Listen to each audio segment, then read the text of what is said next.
కల్వల చెరువు మండలం ప్రకాశం జిల్లా అండి. ఈ బుల్స్ అయితే ఈరోజు న్యూ కేటగిరీ విభాగానికి ప్రదర్శన అవ్వడానికి వచ్చినాయండి.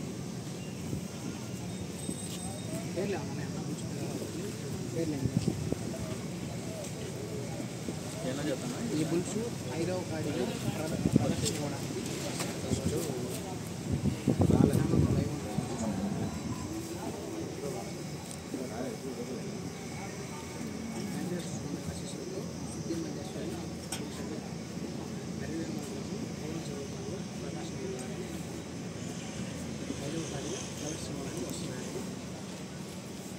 వడ్లమూడి క్వారీ దగ్గర నిర్వహించినటువంటి శ్రీ పాలకోటేశ్వర స్వామి ఆశీస్సులతో వీలుపాల వీరయ్య చౌదరి గారి మెమోరియల్